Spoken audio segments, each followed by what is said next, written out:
what I done.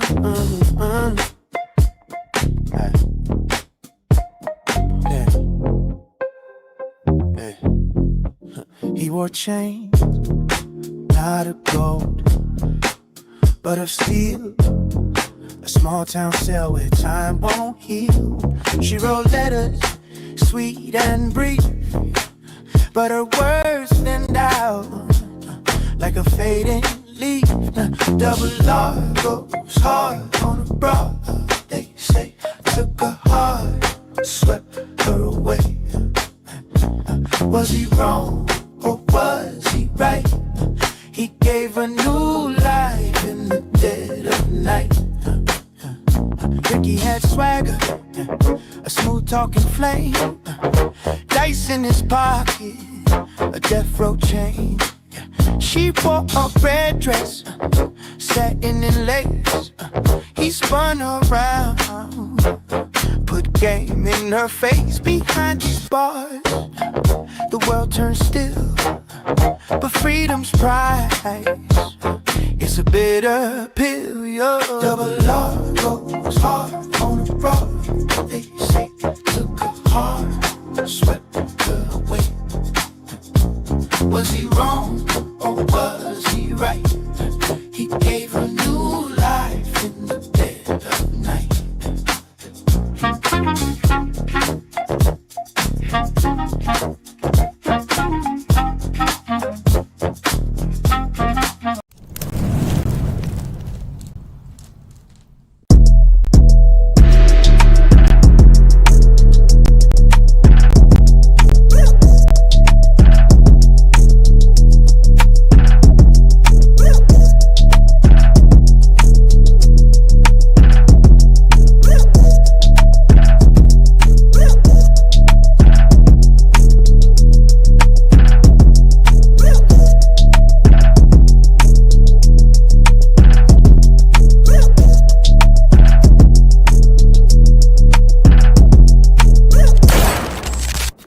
Watching Compton Rick Rock TV.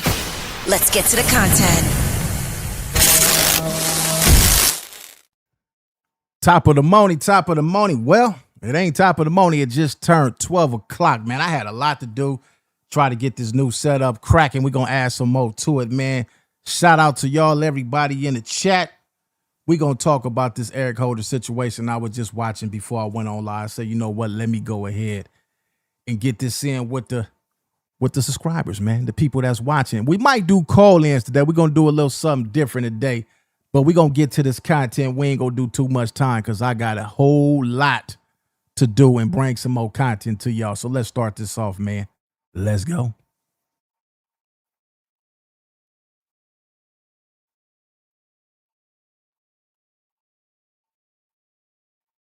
Man who once wrote. This wasn't random. This wasn't gang politics. This was personal. Eric Holder Jr., a man who once rode with the same set as Nipsey Hussle, walked up to his own homie and took him out in broad daylight. But what made him snap? Was it jealousy? Was it paperwork? Or was it something deeply already broken? For the first time, we're breaking down the full story. From back alley rumors to brain trauma to a courtroom packed with silence. This is the rise and spiral of Eric Holder Jr. and the loss that shook a culture. March 31st, 2019 in South Los Angeles, the Crenshaw District. A Sunday afternoon that would change hip-hop forever. Nipsey Hussle was standing outside his own store, the Marathon, when bullets started to fly, 10 shots. The man who pulled the trigger didn't just shoot and run. He walked back up to kick Nipsey in the head right in front of all of the witnesses. That's not just gang related, that's personal. Within minutes, chaos erupted.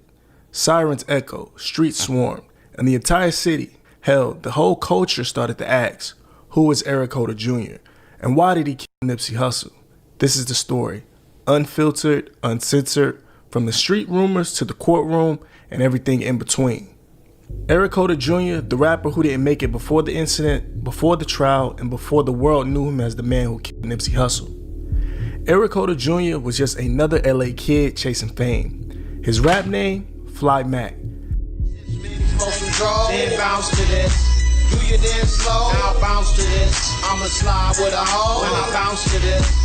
Aim and let off fire for tries. Running from me, pistol smoking, niggas can't deny it. Trigger finger itching, but nigga, I'm a rider. Leave him cooking on the concrete. He wasn't going nowhere with that rap. I see why he was hating on Nip. He wasn't going nowhere with that rap right there. Like a pride. Hit a nigga with the 4-5, how you go? Sweet trigger to the gun, click. He dropped music on SoundCloud. He posted up in the neighborhood, and he claimed the Rolling 60s, the same set that Nipsey Hussle was tied to. But the difference between Nipsey and Eric, Nipsey rose to the top. He built up businesses. He gave back to the block. And Eric, he stayed stuck in the streets, lost respect, and never really got supported. And when his rap dreams didn't work out, frustration started to boil. To make things even worse, his name in the streets was already shaky. One time, he got into a fight with another well-known squabbler from the Crips. Some say over nothing. He got embarrassed, beat up, and violated. And according to some, he never shook that L. Bro, the nigga he pull up on the block, right? He ain't been around in a while. And the last time he been around, homies whooped him out, right? And they was telling me, like, I think Cuz spent the block and got cracking. I'm like, damn. I'm like, Cuz, like, he on that night? Like, yeah, that was the last thing I heard of Cuz. So this is like 2016 maybe. Cuz come pull up on the block, bounce out the car, no shirt on, just like that day. Walk up, Overhill 60. Mind you, we in the Overhill stuff from Arlington. So I'm saying this shit back. He saying over here, I'm saying it back. Nigga, he tell me, go to the back. Mind you, we on the block, my people stay on for the back. I know y'all want to see this, but we got to start this live off right. Somebody just got a 24-hour timeout. We'll see you tomorrow, baby. Take that with you. Now let's get back to this content. My folks out. So I'm like, all right, go to the back. My nigga Cooney stay 2 doors down. He like, bro, we gonna go on the back of my shit. But he telling Shitty, bro, why are you doing this, bro? He like, I don't give a fuck. He like, bro, we go to the back. We squabble up. I sock on Cuz. He wanna go again. I beg, put him to sleep. Now I'm turned up. Well, I'm dragging his feet, waking him up. Like, get the fuck out of here. Booty got my blow up on Cuz. Get up out of here. Cuz, get up. Stumble to the car. Cuz, give me this death stare. He get in the car and drive off and just stare me down. He don't say nothing else. Oh my kids, bro. That nigga was trying to get me for like 2 weeks, fool. Like, the nigga I saw him in the alley chilling in his car one night. I'm like, man, Cuz on that. Like, he had to move out of town. Like, nigga said no, bro. Went to school with Cuz and all that, bro. It wasn't too many going to school, bro, that was actively going try to down shit at the same time at 7, 8 in the morning. Like, bro, he come from that era of as soon as you come on the block, this board, let's go something. He comes from that. So if he come for that, and everybody knew that that's the type of time he was on, he wake up looking for something to down, then Nip shouldn't. Why he didn't know what type of cat this was, man. His whole crew, he didn't have his crew no more. He felt like he was isolated. He just wasn't fucking with him over a rumor that he told. Cuz doing drugs, he's losing his mind. You feel me? That's all. This is all of what Cuz going through within a stretch of 10 years. He watching the hood on TV, watching Nip blow up. Your ass just got on timeout too. Now gangster that and take your time out. Watch the show. He watching the hood get cracking, and he can't be involved. And he feel like he's more of a loc than a lot of. So he felt some type of way. Yeah, he felt some type of way. He felt some type of way. So every time he came to the hood, he got a major chip on his shoulder. And the day he swapped me, we had nothing to do with nothing. I thought it was something personal, so I kept trying to figure it out. I'm hitting that he used to be tight with, trying to figure out what the was that about, but Cuz just wasn't there in the dome. And I hadn't seen him after that squabble. I seen him try to pull up on me a couple of times. Shit got tricky, then I ain't seen him no more. Then the day that Nip died, it was the first day Cuz ever came back to the hood. He became more aggressive, more reckless, more unpredictable around that neighborhood. The warning signs were already there. But what happened next? That's when things really changed. His hood name? Cuz, under Brick Baby, who was his big homie. Before all of the drama, before the incident went down, there was another name that was tied close to Nipsey Hussle and Eric Holder Jr. It was Brick Baby. Also known as Brick Baby Centro, a name that holds weights in the streets of the South Central area especially in the Rollin' 60 Crips. Brick wasn't just a rapper, he was a soldier, a respected member, and according So Brick was the real deal. Brick, not the trick. to multiple sources, a big brother to Eric Holder Jr. This is a video, I think this is a post from 478 weeks ago, July 13, 2015. It's my rap video, On Me.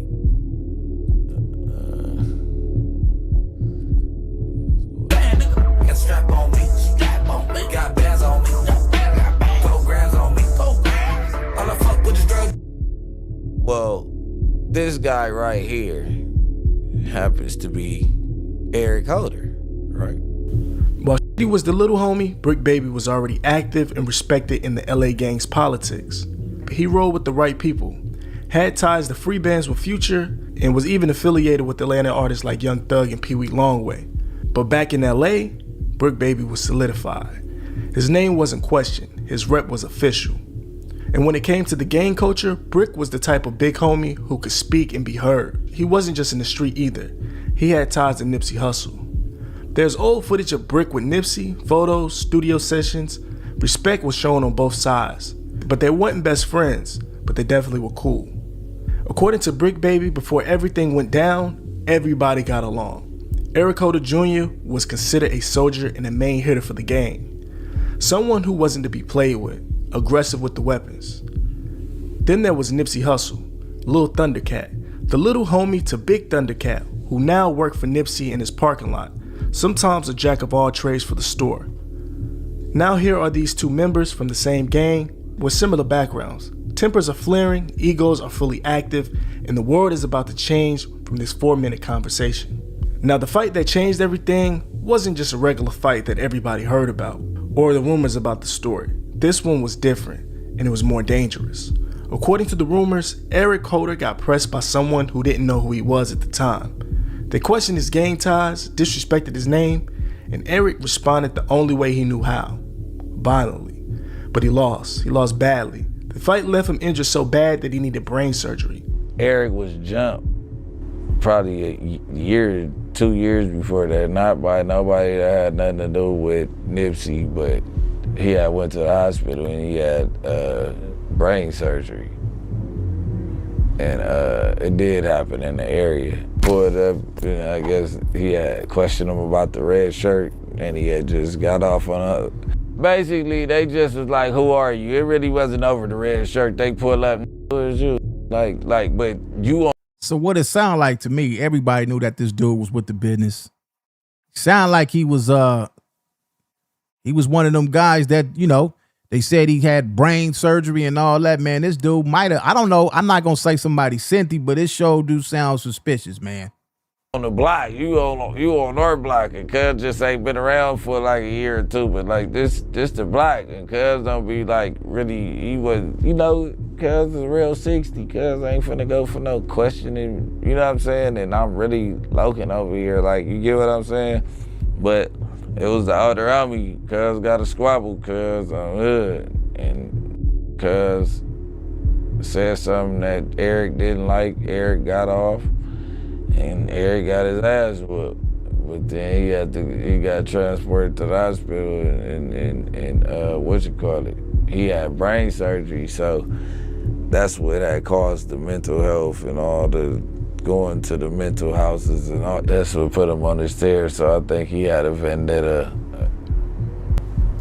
with certain people in the area, not Nipsey, but yeah, just over him getting put in that situation. People who knew him said that he changed after that. He wasn't the same Eric anymore. He became paranoid, quick to snap. His thoughts didn't feel right. His energy was off.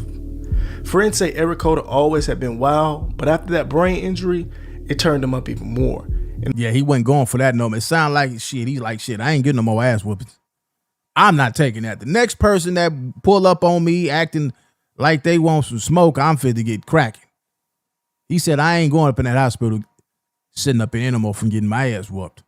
On top of that, it was rumored that Eric Holder started to use drugs, which that activated mental issues when the two paired with each other. But whether it was just mental illness or just pride and anger, he was already unraveling.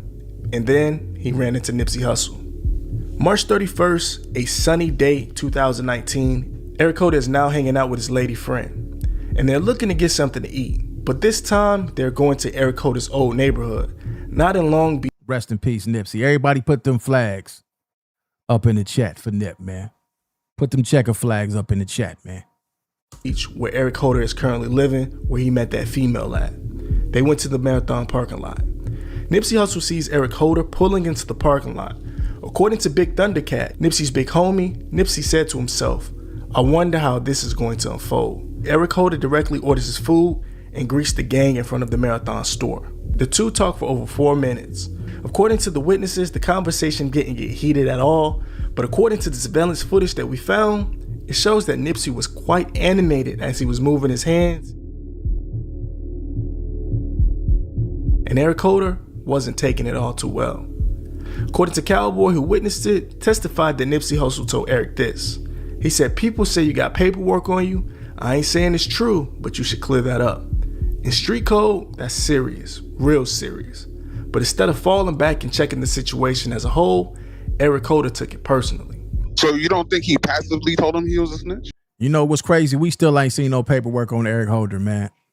When I heard this whole story, I seen all this stuff, man. This is a learning lesson, man. You know, dudes be putting jackets on people and don't be having no proof, no nothing, and just doing it for content. This one of them situations where this dude right here, he was like, you know what? Where the paperwork at?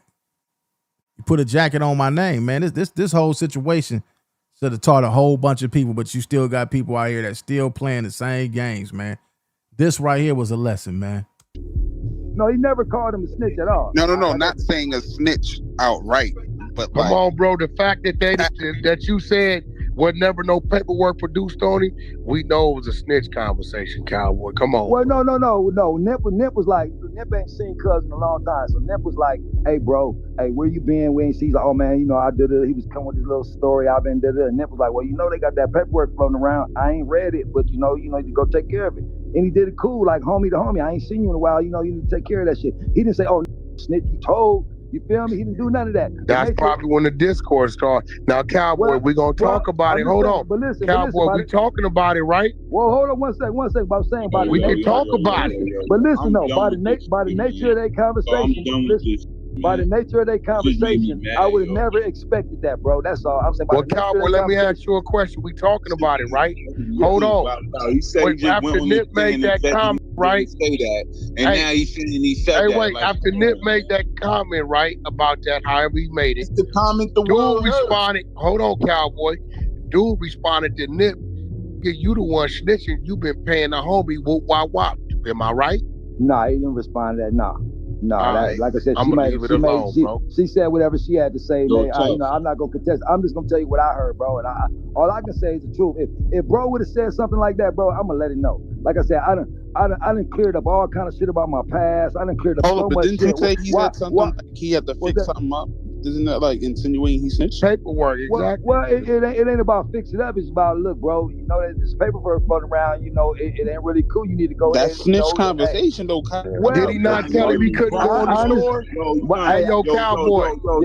Did he not tell him he couldn't go in the store? No, he didn't tell him that. Now, in Never Heard Audio, Cowboy admits that Eric Holder wanted the group to hear his new music and listen to his new CD when he walked up. Nipsey and Entourage didn't want to hear it. That's when Eric got on the fence and started to question Nipsey Hussle. That's one thing you don't do. You don't tell a whack-ass rapper, a weak rapper whose music is trash, you don't want to hear his music. Conversation, though. But the conversation was about, the conversation, really what it boiled down to is nobody wanted to listen to that boy CD. That's what it boiled down to. Yeah, that music was weak. We heard that shit in the beginning of the video. I would have frisbee this shit. Nobody wanted to listen to this punk CD. So it took me to go to this murder trial and start talking to these witnesses and all these other folks to find out. Cuz was jumping out with 2 blowers and telling me, "You check out my CD." The homie was like, "Damn, if I didn't listen to Cuz CD, I felt he was gonna do something." That was 2 days before he shot them. Feel me? Cuz was already over there on one. Oh, about that punk CD. Now watch this, Cowboy. Now here we go. You got 3 other people gave statements, right? 2-3 other people gave statements. Nobody mentioned all that. They whole thing is a discourse about snitching. Yeah, exactly. So like I said, I sat around. And I don't doubt he was doing that with his CD. That's cool, but at that point in time. But now it's making sense to me. I went to these courtrooms and I sat here and I listened, I watched the people, and there was a witness that came through that never got on the stand. And he explained to me what happened a couple of days prior. And I'm like, damn, that makes most sense. I'm trying to figure out what's going on. Was it a setup? Was it this? Was it that? So for the last 3 years, my brain going crazy trying to figure this shit out. Feel me? So now you know that wasn't no bro. You know that nobody sent that dude over there, bro. Exactly. I know that. Nobody do that, bro. It's about that CD. He's like, man, y'all check out my CD. And we looked at a nigga. He talking about your CD. I'm telling you, man. If you look to add to that, the witness who was with Eric Holder, who gave him the ride and even the money to eat at the restaurant, said, whatever happened to old girl that was driving the car? She still alive? What happened to her, man? She ain't did no interview. She ain't did nothing. We ain't heard nothing from her. Says that the narrative was mixed up and Eric Holder was the one asking Nipsey Hussle about snitching. You're talking about? He was saying a lot of cuz. Who was? Eric. Okay.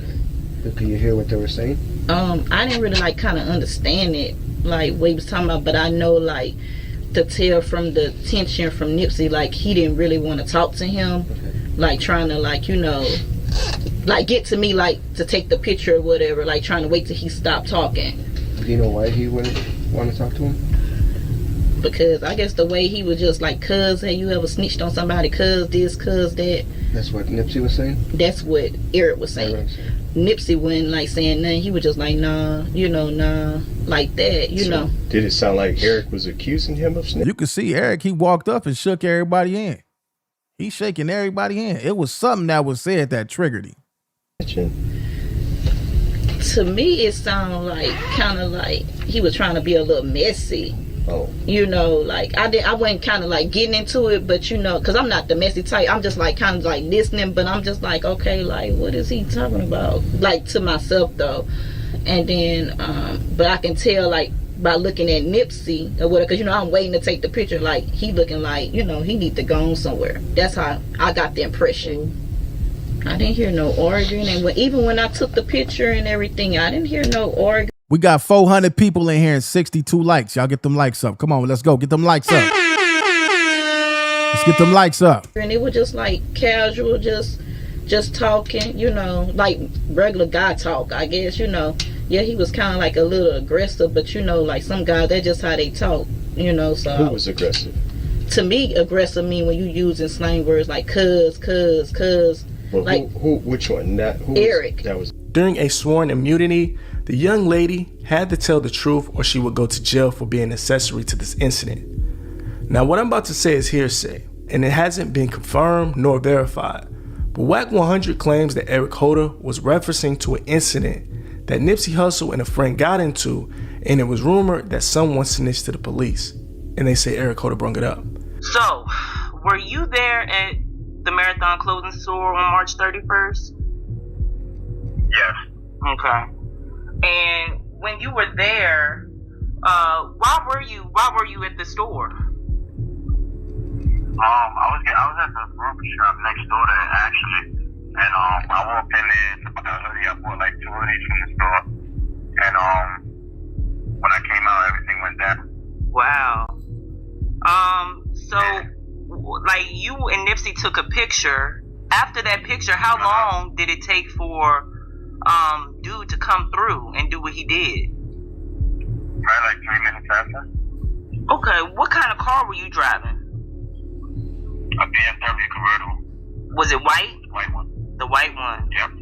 Okay, because people... It was in front of Monster Burger. I parked in front of Monster Burger. That's in that plaza. So what was Eric Holder and Nipsey talking about? Did you see all that? I mean, when I was in the barbershop... Out of all them people around me, nobody heard the conversation that Eric Holder and Nipsey Hussle had. I seen the Nipsey got a Benz, like a little miniature Jeep, like a little SUV. Mm-hmm. And his brother has a Jaguar, so I seen the SUV pull up, and I figured that was Nipsey. So when he hopped out, the kid was talking, and it was, I believe it was, I don't know the kid's real name. You saying it's Eric Holder they're saying? Yeah, that's what they're saying. It's like the kid that shot him, right? Yeah. Yeah, it was him and some other Spanish kids standing there, and it looked like a heated conversation. Because when I walked up to try to get a picture at first, I heard Nipsey tell him, "You can't even be here right now. Like, you're not supposed to be here right now." So I kind of backed up because I seen it was like a heated conversation. So it wasn't really the time to ask for pictures. Once I went in the Monster Burger to get a sandwich, went back into the Marathon store, came back out. The kid was gone. The Eric Holder kid, I guess. He dipped around the corner, like where Monster Burger is, that little cut alleyway. He dipped off, and when I seen everybody else taking pictures with him, that's when I sat in my car for a minute. I asked him, I said, "Yo, Nipsey, man, I'm out here for audition, for the BMF audition with 50 Cent. You mind if I take a picture with you? I'm from New York." He said, "Yeah, no problem, come out." And we took the last picture. 2 minutes after that, the kid came back around the corner. I passed right by him, and I felt like something was going wrong, but I didn't really pinpoint it. And I seen him pull out and start hitting him. Back at that parking lot, Eric Holder left the conversation and went to get his food and came back to shake. This nigga went and got him something to eat. He went and got him his last meal. This motherfucker was crazy, man. That last ass whooping that had him in there with that brain surgery really did some damage to him. Nigga went and got him something to eat. The entourage's hand. Key thing is, Nipsey was talking to some fans and taking pictures, and he didn't get a chance to shake his hand. Eric Holder got his cheese fries, and that's when his mind started to unravel. According to the female driver, Eric pulled out 2 weapons and started to load them, in which he told the driver to drive around. The driver says, "No, you're not about to do a drive-by in my car." This is when they pull into that alleyway, in which Eric Holder tells the driver to wait here. Eric Holder returned to the Marathon store parking lot with a mission. Something that the streets say he has done plenty of times, but this time, it was... How did everybody know that this nigga was a killer except the guys that was with Nip? Everybody else knew that this nigga was a rider. He was with the bullshit, except them dudes that was hanging out, man. To take out Nipsey Hussle. He had time to think, he had time to cool off, but he didn't. He walked up, raised 2 guns, opened fire, aiming directly for Nipsey Hussle. He hit Kerry Lathan and his nephew as Nipsey tried to... Hey, yeah, what happened to Kerry? What happened to the old nigga that was with that got shot too? Where's his ass at? Swipe or grab the weapons from Eric Holder. Then Nipsey was hit multiple times. As Nip was laying on the ground, he yelled to Eric Holder, "You got me." Eric walked back, fired some more shots, and kicked him in the head. Though the whole parking lot scattered, it was only Eric Holder Jr., Nipsey, and Kerry Lathan right there on the ground. This was personal. That was rage. It happened in broad daylight in front of witnesses, in front of security cameras. And then Eric Holder Jr. ran. No one returned fire. No one there to stop the shooter from hitting his target, or even throwing him off. Eric Holder hit the shopping center's alleyway and made his exit clean. The alleged getaway driver, Bernita, scared after hearing the shots, initially pulled away from the scene, but decided to stay, and that's when Eric Holder Jr. came running back to the car. She asked what was going on. Eric Holder told her to shut up and drive, and that she talked too much. She immediately drove him away, shaken and confused. She drove Eric directly to his cousin Harold's house in Long Beach, California, about 30 minutes away from Los Angeles. She then went back to her mother's house in Long Beach as well. Before Shitty Cuz exited the vehicle, Eric Holder told the driver she was funny style. Maybe because she took a picture with a guy that he just had an argument with, and then he killed. I was in there for no conversation, right? I wasn't there for no conversation. All I'm saying is I know it was a conversation. And however he felt when he walked away, mind you, y'all know the details, his got out the car, went and gave Nip a hug mid-conversation. Now, I don't know how that would make you feel, Flacco, if you was from an area that you pride, that's tattooed all over your body, but you haven't felt comfortable to go there in years. And you knowing deep down in your heart, these really don't care for you. I wonder if this sitch knew what was going on when she wanted to go take this picture. But your loves your hood, and she loves the rapper that represents your hood, and she really want to go meet him. So she like, take me over there. We can't look past this right here, bro. I ain't ever heard this one yet, bro, but that's important. All these facts are important, bro. That's important. Yeah, keep going, bro. And then mind you, it's stipulation that bro was messing with drugs that, not the common person may use. You know what I'm saying? And then coming over there, and then now because I'm watching the video, when I watch it, I see how Cub moved, how he looked over, seen the homies, but didn't really go directly to him really quick. Went to the burger stand and stayed in there. He never felt that comfortable, but he got this girl in the car that's watching him. Yeah. And women, and he got his thing. right? And women, when say you claiming you this nigga, I done seen it happen. Niggas saying they this and that, and then the female see you, your homies tell you niggas be straight busters in their pillow talking to their girls and be straight marks, and they girls see you getting marked down. well, damn, the don't make you feel terrible after. Man, you feel me? So now you got that in your mind, like damn. I just think he. But they said he wasn't no mark though. They said he was with the bush yet. But look. But if we know Eric, like, cuz ain't no to be knocking bitches anyway. No nigga He like not, on he Crip. So tender. He gonna be tender over the. He don't even know how to. He don't even know how to deal with emotions. He don't even. He don't know. So Hey, so that's that deep right right there here. hit him hard. He you know, he an all heart type. He don't He usually is. branch all He heart. is. He So all he hard. acting Rock, all- Everything. Rock, plus His heart mixed is with on that the meth sleeve. rock. His emotions on the sleeve. Yeah, So I know if anything, and Nip, he's very unapologetic. He's not a. He not no type of soft. He don't care how big you are. Nothing. He's fearless.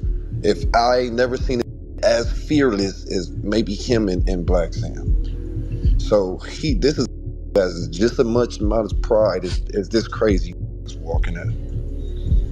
Yeah, but the only thing is, Nip got a whole lot to live for, and this don't. And he wasn't no. He had heart too. He was like 6'2". He wasn't no. Get But out. so that okay, so like what you said, he just gonna keep on coming to get the hood ass whoop. But Nip hit different. Nip talking to him hit different. It hit a nerve. I think that hit a nerve. Yeah, bro. I no, don't- for sure. It was something because he walked up and shook his hand. He walked up and shook everybody's hand. It was something that was said that made him, that triggered him. But the most crazy part is nobody had a strap. And it was crazy how right when it happened, everybody ass was all of a sudden found something to do. Niggas got on, everybody ran, nobody had no pistol. If it would have been one pistol out there, Nipsey would still be alive, man. He didn't come over there looking for Nip. You know what I mean? That was his. I'm gonna go out there with a bang. Cause he was jumping out looking for that beat him up earlier that week. You know, he had jumped out. But when he ran across Nip, then the conversation and everything that went down, you know, I don't know what at that point what made him want to do something to Nip now. Eric Holder is a real gangster. The world don't even know that. That's crazy. You asked. He ain't no motherfucking real gangster, because if he was a real gangster, he would have popped at the police when they came to arrest his ass in the nut house. That shit damn near brought tears to my eyes. That shit is like Niggas will shoot you, and when the police come, they'll throw the gun and put their hands up. Like, is he this monstrous devil? So, but Eric Holder is like a real street soldier type dude. Like, he ain't no bad person or nothing. I feel like if he did him, let's say, quote unquote, he did. That's what did. Well, he said he did.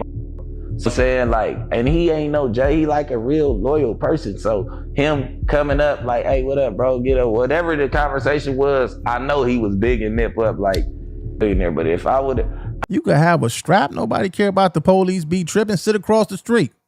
Sit across the street with one. You see something out of line, pull up. That's Nipsey Hussle. That wasn't no regular dude. I don't know if I could have had paid security up in there. I would have approached with a strap. I wouldn't have approached a nigga about his paperwork and all that shit because I really don't give a f. I be trying to get the conversation over with anyway. The same night, around 8 p.m., Eric Holder called the getaway driver and asked if he could stay the night at her and her mother's crib, saying his place was dirty, and the driver agreed to it. While the internet is going crazy that Nipsey Hussle was, Eric Holder was sleeping tight in Long Beach, as it is 30 minutes away from the crime scene, and Eric Holder has been a mystery from years around in that area. No one knew where he was. The next day, April 1st, 2019, Eric Holder checked into a Motel 6 and the getaway driver used her ID to get the room for him. This day is when the news came out about the shooter and who Eric Holder was. His name was plastered all over the news sites, internet blogs, and everybody started the rumors. They were saying he was hired by Illuminati because of the Dr. Sebi documentary, while others say it was an inside hit between the 60s. But one thing's for sure, Eric Holder was about to go down. The witness getaway driver saw Eric Holder's face on the news, and she seen that they were looking for a vehicle as well. She showed up to the police station the next morning and performed a 5-hour interview with detectives. Somebody else just got a 24-hour timeout. We'll see your ass tomorrow.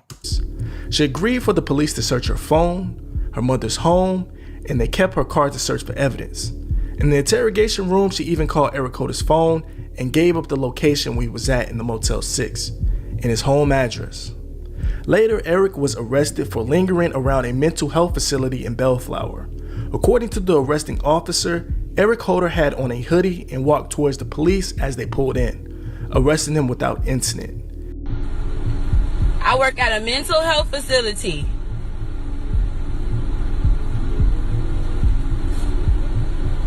Nigga smoke Nip and let them put handcuffs on him. You're supposed to do them the same way.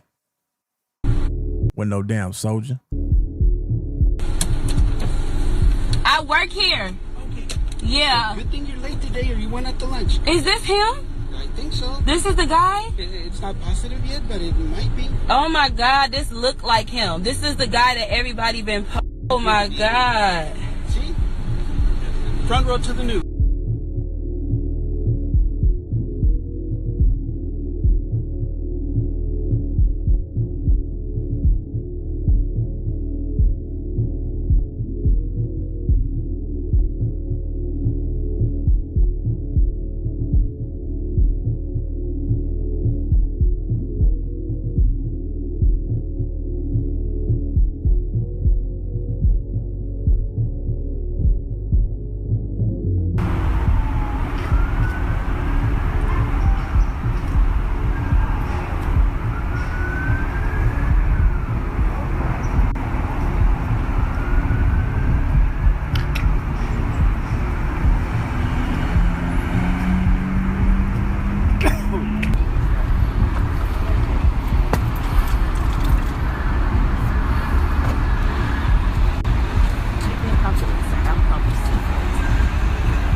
For one guy. Well, they went around the building still searching. What the hell did he possibly do?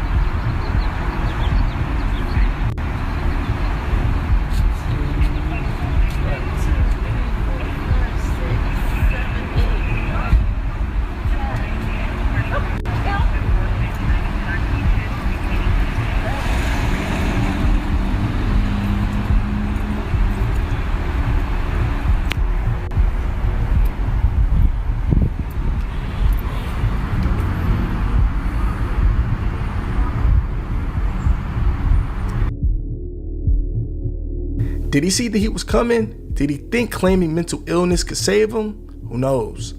At first, rumors started to fly. Some say people... All right, let's go to the next video, man. I'm surprised ain't nobody knocked him down in that jailhouse yet, man. He should have been gone already.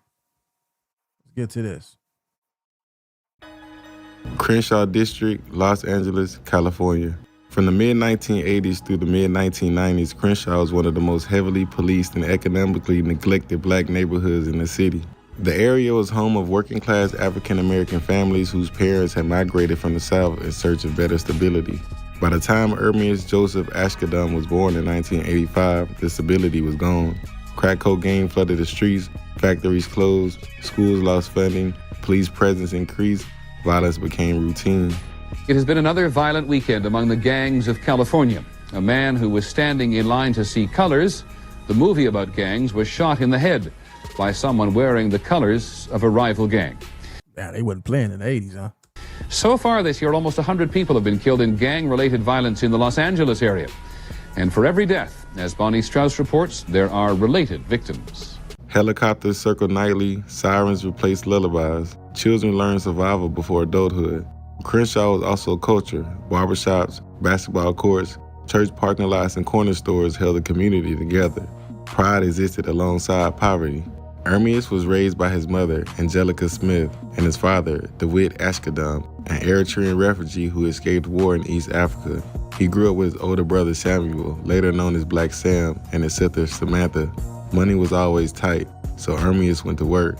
As a child, he sold candy. He shined shoes with $2.50. He cut grass. He watered lawns. He ran errands. I lived in 3 houses growing up. My grandmother's house, my mom's house, and then my grandfather's. In between those 3 houses, And my grandmother lived on Slauson and 5th Avenue.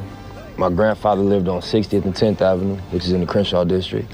And my mom stayed on 60th and Rent Paul, which is in the Crenshaw district. You could ride your bike.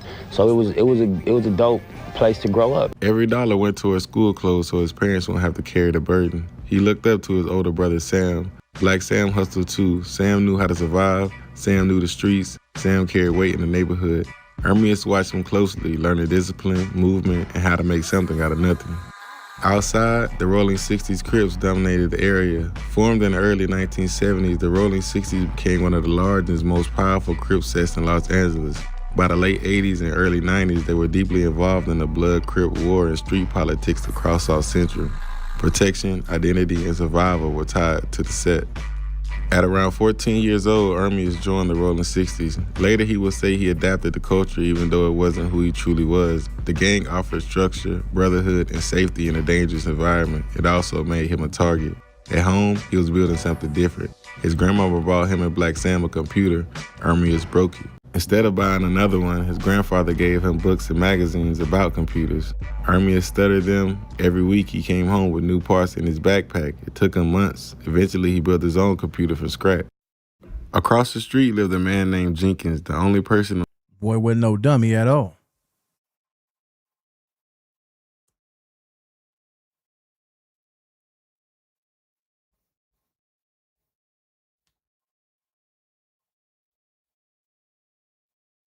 The MPC, studio equipment, and recording tools.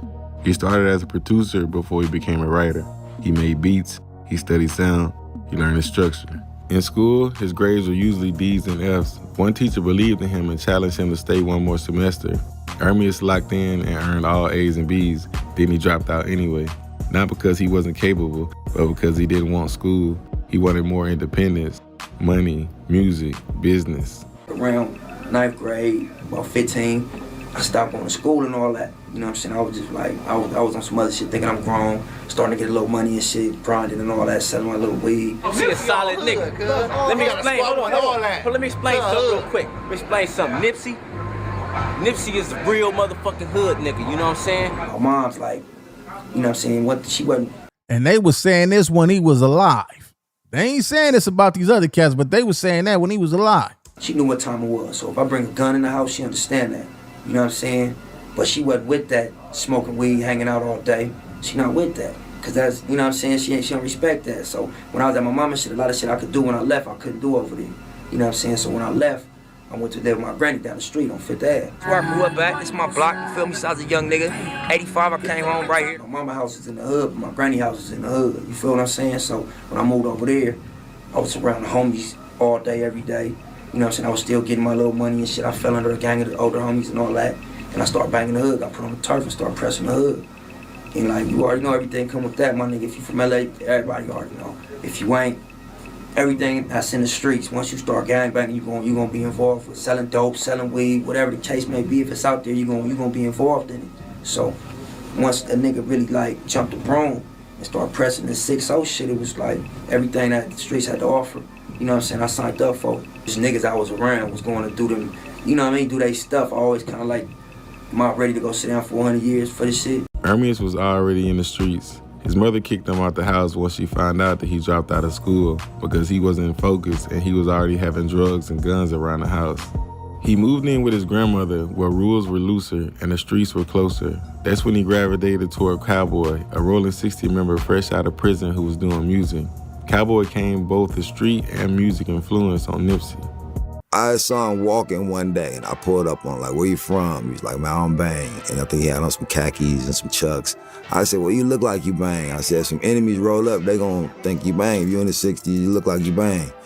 Then I seen where he was headed. I'm like, in the next year or so, you gonna be from the hood. The only thing that the homies had over his head was that he wasn't from the hood. They're like, oh, he just a rapper. But I said, the next couple years, he gonna grow up. He gonna beat your ass. Well, yeah, early on in his music, we sat in my grandmother's garage. We learned the Pro Tools. I swooped him up out of one of the studios. We started rapping together. And once I started hearing them rapping, I sat down and said, it's all about you. Ermias began rapping under the name Concept, focusing on conscious lyrics, police pressure, black struggle, survival, and identity. Then he wanted a real name. He went to Baby Gooch and asked for one. 3 days later, Baby Gooch saw him walking with a backpack full of hustling money and said, "I'm gonna call you Nipsey Hussle," inspired by the comedian Nipsey Russell. It struck Neighborhood Nip. In 2004, Ermias traveled to Eritrea with his father and brother for 3 months. He saw poverty on a national scale. He saw people who looked like him surviving without resources. He saw pride without wealth. For the first time, he understood how blessed he was. When he returned, he wanted more than success. He wanted to help his people. He wanted to represent Black culture. He wanted to build something lasting. He began thinking about ownership, community, and legacy long before the fame. But back home in Crenshaw, another kid from the same set was walking the same streets, making music too, watching Nipsey rise, not knowing he wasn't making music, he was making trash-ass music. He wasn't making shit. That shit he was playing with bullshit, old sucker-ass. Their paths will one day collide. Thousands of fans of Grammy-nominated rapper and community activist Nipsey Hussle are in a state of shock today. They are mourning the hip-hop star's ultimately and violent death. Nipsey Hussle was murdered in broad daylight outside a clothing store that he owned in South Los Angeles, and he was killed just before he was about to meet with city leaders and the LAPD about reducing gang violence. Yo, what's the deal? Before we go any further, I just want to say thank you. If you made it this far, you're already part of the family. This channel is about real stories, real lives, and real consequences. We're almost at 1,000 subscribers, man. We almost there, and that means everything because this isn't clickbait history. This is real culture, man. This is real stories, real hip-hop. So if you rock with the documentaries like this, hit the subscribe, hit like, and drop a comment.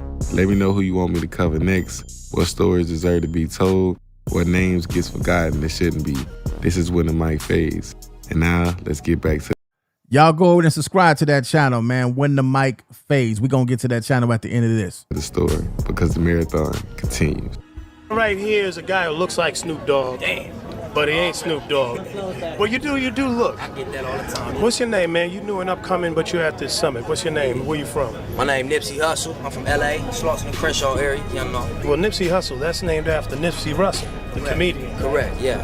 So talk a little bit about yourself, man. What brings you up here, up and coming, and how come you're not blinging and having all kind of crazy diamonds and all that? I guess you here to get your money right, huh? All the time. I mean, all that is cool for the image and all that, but all them is liabilities, you feel me? I'd rather invest in some real estate and something. Wait, can you repeat that again, man? You're up and coming artist. What did you say you want to do? I say invest in some assets as opposed to trick off my money on some liabilities like diamonds. Yeah. Cub was smart, homie. Sharp ass young nigga, man. I'm saying cars that lose value, you drive them off the lot. So you're trying to get land. Exactly, homie. A real asset, take care of my peoples, because you know it look good, but at the end of the day, you losing value, homie. It ain't appreciating, it's depreciating. It's losing value. Black Sam's hustle was already deep in the street. He had become one of the biggest bootleg DVD and CD sellers in the area, stacking cash fast. At one point, Sam buried nearly $250,000 in the backyard. When they went back for it later, more than $100,000 had ruined by moisture and mold, a painful lesson about fast money and no structure. Not long after, police raided Sam for selling illegal DVDs and seized his hard drives that also held Nipsey's early music. Overnight, Nipsey lost months of work. That moment forced him to stop relying on anyone else and figure out how to move on his own. Before the internet knew him as Neighborhood Nip, Nipsey dropped his first underground project called Fuck the Middleman. There's no official digital record of it because he didn't upload it anywhere. He sold it hand to hand, out of his car, in the parking lot, on corners, and at swap meets. No labels, no backing, just CDs in the trunk and a belief that if people heard him, they would come back. That was his blueprint, independence before industry. He even told people, yo, throw it out the window if it's whack. Police harassment followed him everywhere. Nipsey and Black Sam were repeatedly stopped and questioned while selling t-shirts and CDs in the shopping plaza. They were arrested more than once just for being young black men hustling in public spaces. The same shopping center that he would later own was once the same place that he was chased out of by law enforcement. Every arrest made him angrier, but it also made him smarter about how he moved. Gangbang, you gonna be involved with whether it's robbing, killing, you know what I'm saying, selling dope. $10, bro. What, to get some dope? Yeah, about to grind up. I thought you don't sell dope no more. I lie sometimes. Come on, cuz. Nah, I'm about to. What you finna get, an 8-ball? 7? A gram? Come on, cuz, you stupid? You finna buy a gram, cuz? Something, man. when I first started banging the hood, pressing the turf, like, nah, I fell completely back from the music. Cause I was like, you know what I'm saying, I ain't gonna say I gave up, but I just put it on the shelf, like, man, this shit ain't giving me no money, I'm out here, you feel me? Gradually worked my way back toward it, cause I seen what was happening out here. You know what I'm saying, I seen all my day one niggas, my everyday niggas, getting football numbers, getting washed up, going to jail forever for shit that we just got away with last week. With me, it wasn't even like I wanted to get out. It was just like, I need some loot, my nigga. I gotta eat. Niggas out. It's about money. It ain't about getting out. Goddamn right, it's about that money. That's all it's about is the money. That's it. Ain't about nothing else but the goddamn money. It's just about loot, my nigga. Paper. Cause at the end of the day, you know what I'm saying? If you broke, you don't got shit going, homie. I knew I was talented. I knew I was good at it. I knew I had a gift of gab. I could speak.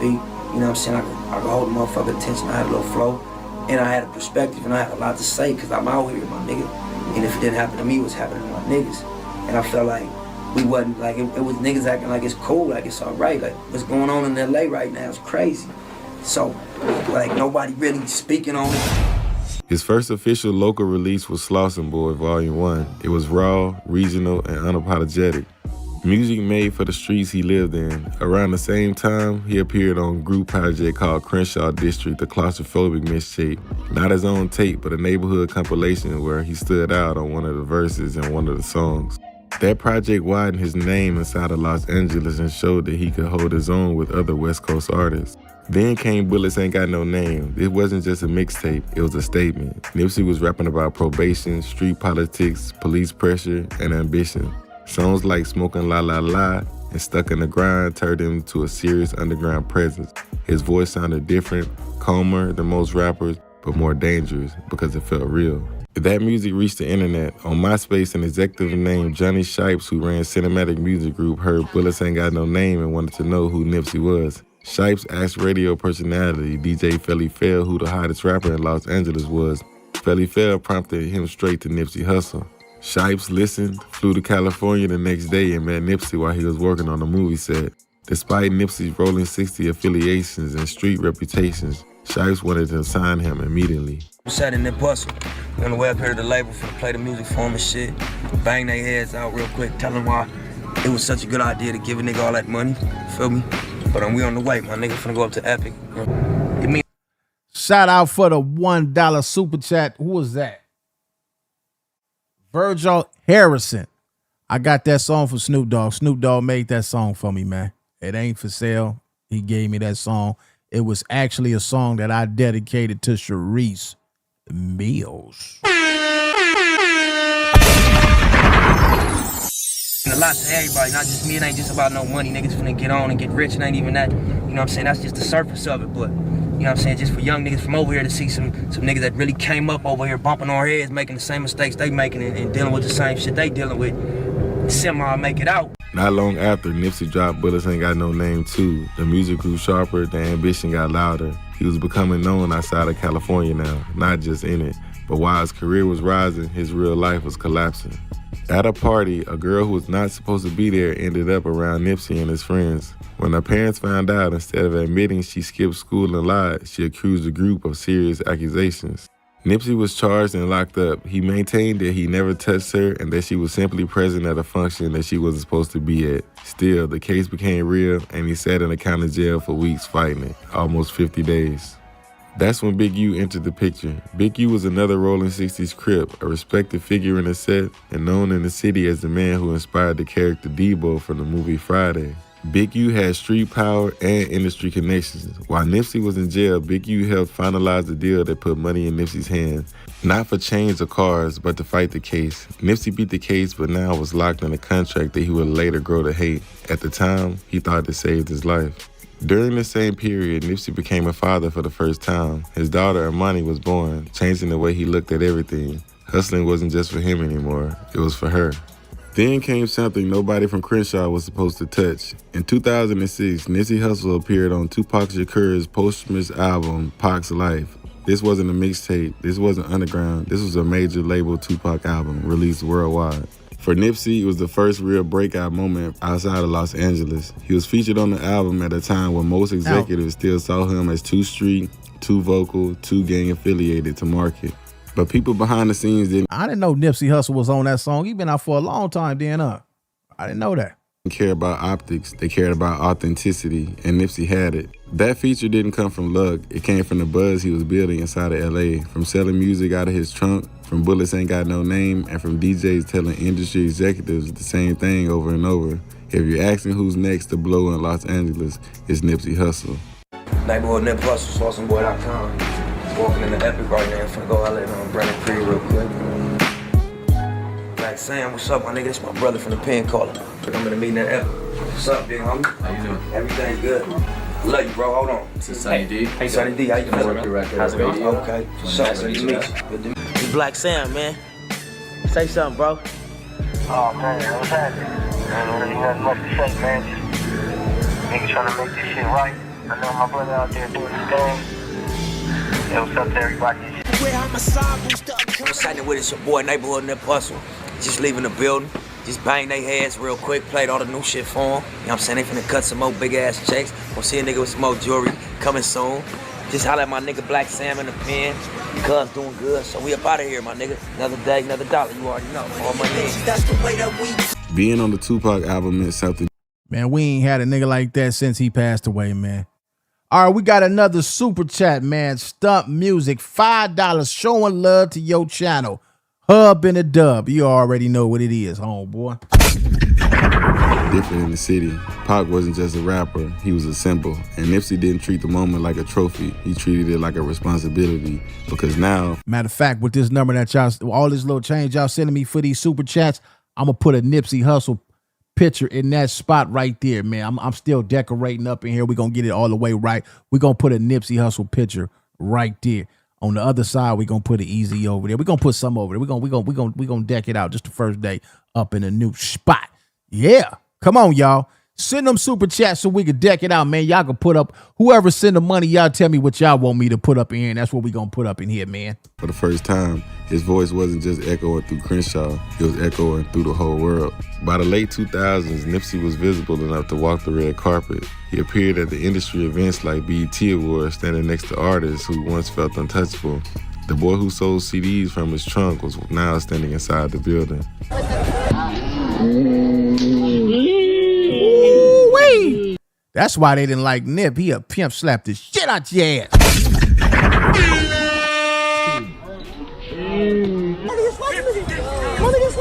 And somewhere in the same neighborhood, another Rolling 60 rapper was watching all of this happen, a man named Eric, known to the streets as Shitty Cuz. He was also trying to make music on SoundCloud.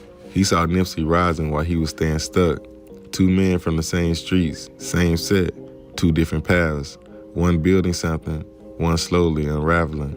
And they both knew each other. The tour bus was supposed to mean elevation, bigger stages, bigger crowds, a bigger future. But instead, it became the first crack. While on tour, the bus was pulled over. Matter of fact, hold on. Let me put that in the mix right now. Hold on. Y'all hold tight 1 second.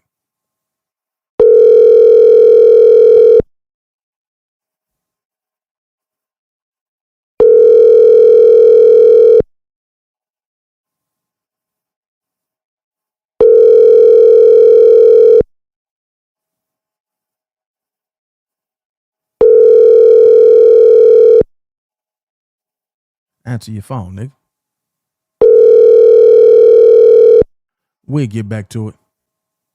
Over by police, a search followed. Drugs were found inside the vehicle. Someone else was arrested and charged. But word spread fast inside Nipsey's circle that it wasn't random. According to people close to the situation, there were whispers that the tour bus was being used to move drugs across state lines, allegedly tied to Big U's operation. Nothing was ever pinned on Nipsey, but something changed. He didn't feel right. The trust shifted. The energy wasn't clean anymore. From that point on, Nipsey started moving differently. I think it's me, Steve, shortstop. We all, we rush to get dressed. We run over there, and I come on the bus, and they got Nip on the bus. I mean, y'all got to get off the bus. This is private property. Get off the bus. And they like, no, we talking. No, you ain't gonna talk to him in here. So get him off the bus. Boom. Then and so we ended up getting stopped. So we calling everywhere for somebody to come get the mobile home to fix the mobile home. Guess what?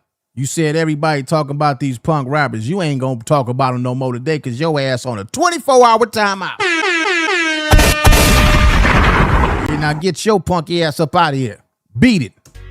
When they come to get the mobile home, it's the feds. At the same time, the pressure never stopped. Gang politics followed him everywhere. Shows, clubs, video shoots. In 2010, the Rolling 60s related club raid led over 40 arrests, with Nipsey listed as the headliner. His name stayed attached to things he wasn't controlling. Got out of prison. You were locked up for how long? For violating probation or something? Yeah, I wasn't in prison. I was in the county jail in L.A. Okay. But, a couple months. Like, what I'm saying? I signed my deal in January. I was out here for the month of January. I went back to LA in February, and as soon as I got home, they raided my t-shirt shop, held me with no bail, tried to put a case on me. What was in your t-shirt shop? What was in it? Yeah. It was just the location. It wasn't nothing particular like incriminating or illegal in the shop. It was just the location was a hot. All right, man. Rest in peace, Nipsey Hussle, man. We gonna get up out of here. I appreciate y'all all coming through. I gotta go get some pictures made, get a Nipsey over here, get it Easy over there, put some more hats up in there, put some bottles of Hennessy up in there, some Don Julio up in there. We about to get it turned up in the new spot. We gonna do some interviews up in here. I'm starting my new channel, Relationship Conversations. That's gonna be the night show. We gonna do the workout. It's about to go down. It's about to go down. Y'all go subscribe to my new channel, Big Brother Fitness. Also on my Kick, which is Compton Rick Rock TV. Go to my Twitch, Compton Rick Rock TV. Facebook, Compton Rick Rock. Instagram, Compton Rick Rock, COMPTON period RICC period ROC. We on all these at one time. So y'all was watching it on YouTube. Everybody else was watching it as well, man. I'll be back though. I'll be back today and get me something to eat, and I catch all of y'all on the next one.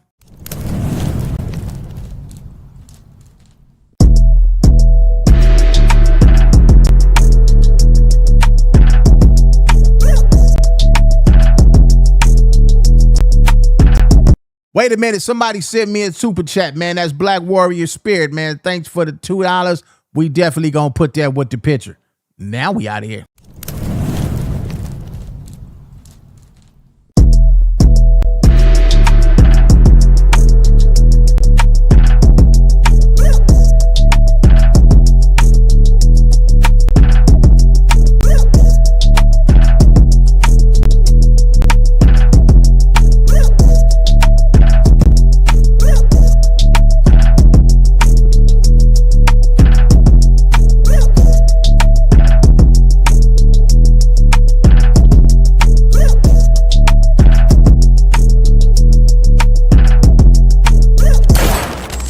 You're now watching